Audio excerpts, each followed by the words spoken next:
शुक्रवार की रात राबड़ी आवास पटना में परिवार के कुछ सदस्यों में तेज आवाज में जमकर कहासुनी हो रही थी। इसी बीच एक शख्स ने रोहिणी आचार्य पर लालू यादव को गंदी किडनी देने और किडनी के बदले करोड़ों रुपए लेने का आरोप लगाया। उन्हें गालियां भी दी गई और मारने के लिए चप्पल तक उठाया गया। इसके बाद रोहिणी आचार्य फूट फूट कर रोने लगी और उनके साथ लालू यादव, राबड़ी देवी भी रोने लगी। कभी लाल कृष्ण आडवाणी को गिरफ्तार कराने वाले और पीएम मोदी को चुनौती देने वाले लालू यादव आज एक शख्स के सामने बेबस नजर आ रहे हैं। आखिर कौन है वो शख्स जिसने लालू यादव को इतना मजबूर कर दिया? उस लालू यादव को जो कभी किसी के सामने नहीं डरा, आज अपनी आंखों के सामने अपनी बेटी का अपमान होते हुए देखकर बस रो रहा है। इन्हीं सब सवालों का जवाब जानेंगे आज की इस वीडियो में।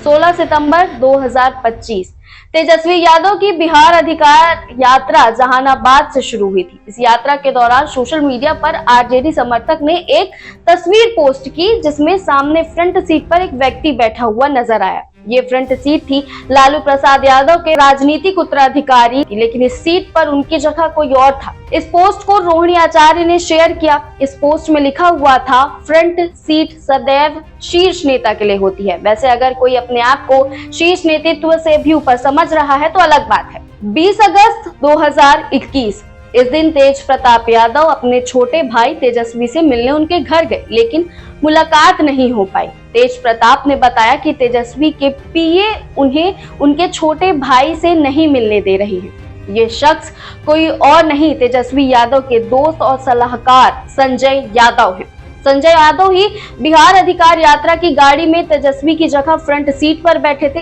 ये वही शख्स है जो आज तेजस्वी यादव के आंख, कान, नाक, मुंह सब बन चुके हैं। संजय जो कहते हैं तेजस्वी वही करते हैं। रोहिणी आचार्य ने अपने पोस्ट में 3 नामों का जिक्र किया है, अपने भाई तेजस्वी यादव, उनके सलाहकार संजय यादव और रमीज नेमत खान। अब सवाल ये है कि आखिर कौन हैं ये दोनों शख्स जो तेजस्वी यादव के लिए आज अपने भाई और बहन से ज्यादा जरूरी हो चुके हैं, और क्यों तेज प्रताप और रोहिणी आचार्य की आंखों में ये खटक रहे हैं। तेज प्रताप यादव ने तो यहाँ तक कह दिया कि बस एक बार उनके पिता लालू यादव इशारा भर कर दे तो वो इन जयचंदों को, मतलब संजय यादव और रमीज को जमीन में गाड़ देंगे। लेकिन फिलहाल तो ये दोनों शख्स साए की तरह तेजस्वी के साथ रहते हैं। वर्ष 2013 में लालू यादव पर चारा घोटाला में कानून का शिकंजा कसता जा रहा था। उनका स्वास्थ्य भी खराब होता जा रहा था। आरजेडी को एक नए चेहरे की जरूरत थी।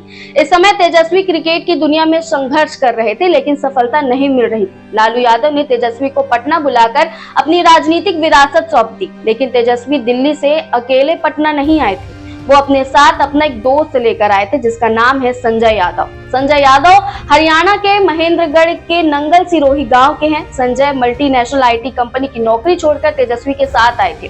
संजय यादव सलाहकार के साथ साथ तेजस्वी के राजनीतिक गुरु बन गए। उन्हें भाषण देने जैसे राजनीतिक तौर तरीके सिखाने लगे। संजय यादव राज्यसभा सांसद हैं और तेजस्वी के पीए हैं। ये भी माना जाता है कि वो उनकी सलाह के बिना कोई काम नहीं करती। तेजस्वी को कहां जाना है, किससे मिलना है, ये संजय ही तय करते हैं। यहाँ तक कि परिवार के किस सदस्य से मिलना है, कब मिलना है, ये भी संजय यादव ही डिसाइड करते हैं। दूसरे शख्स पर आते हैं, रमीज।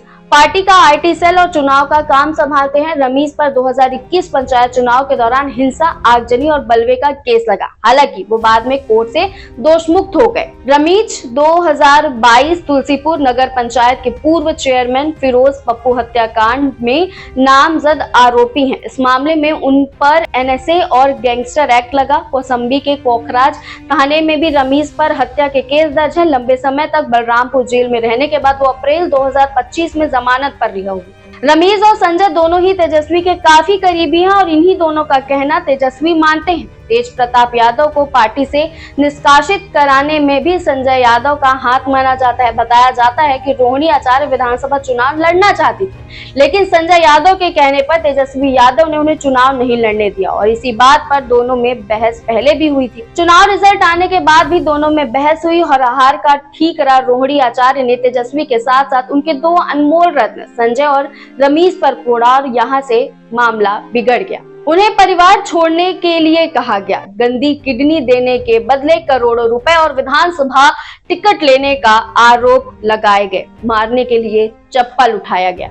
अब सवाल ये है कि इतना सब होने और परिवार में फूट पड़ने के बावजूद आखिर तेजस्वी अपने भाई बहन पर भरोसा ना कर अपने इन दो दोस्तों पर आंख मूंद कर भरोसा क्यों करते हैं? इसकी वजह हो सकती है कि लालू परिवार में राजनीतिक विरासत की जंग। पार्टी का मुख्य चेहरा तेजस्वी ही होंगे, इसमें कोई मतभेद नहीं है, लेकिन तेज प्रताप यादव, रोहिणी आचार्य और इनकी बड़ी बहन मीसा भारती की भी अपनी अलग महत्वाकांक्षा है। ये पार्टी के फैसलों में, टिकट वितरण में अपना दखल चाहते हैं, जो तेजस्वी को नामंजूर है, और वो पार्टी पर एक तरफा कंट्रोल चाहते हैं और उसमें उनकी सहायता उनके ये दो अनमोल रत्न कर रहे हैं। अब सवाल ये है कि इन सब मामलों में लालू यादव इतने बेबस क्यों हैं? तो इसका जवाब ये है कि एक तो लालू यादव का स्वास्थ्य कमजोर है और वो अपने बेटे बेटियों के बीच मचे इस राजनीतिक संघर्ष को सुलझा पाने में असमर्थ हैं। उन्हें समझ नहीं आ रहा कि किसकी साइड ले।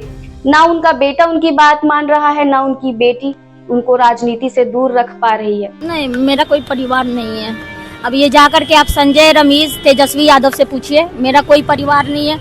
वही लोग निकाला है हमको परिवार से, क्योंकि रिस्पॉन्सिबिलिटी लेना नहीं है उनको। पूरा दुनिया बोल रहा है जो चाणक्य बनेगा तो चाणक्य से आप सवाल पूछिएगा। जब कार्यकर्ता चाणक्य से सवाल कर रहा है, पूरा देश दुनिया सवाल कर रहा है कि पार्टी का ये ऐसा हाल क्यों हुआ। अब जब संजय और रमेश इन लोग का नाम लीजिए तो आपको घर से निकाल दिया जाएगा, आपको बदनाम किया जाएगा, आपको गाली दिलवाया जाएगा, आपके ऊपर चप्पल उठा करके मारा जाएगा। कभी बिहार को संभालने वाला व्यक्ति आज अपने परिवार को ही नहीं संभाल पा रहे। बात बस इतनी सी है कि तेजस्वी अपने परिवार को संजय यादव से ज्यादा महत्व दें, लेकिन तेजस्वी को ये बात मंजूर नहीं हो रही है और वो अपने पिता लालू यादव की भी बात नहीं मान रहे हैं। आपको क्या लगता है, क्या परिवार का ये विवाद खत्म होगा? क्या लालू यादव और तेजस्वी परिवार को एकजुट कर पाएंगे? आप अपनी राय हमें कमेंट सेक्शन में जरूर बताएं और ऐसे ही अपडेटेड वीडियोस के लिए वयम भारत को सब्सक्राइब करना ना भूलें।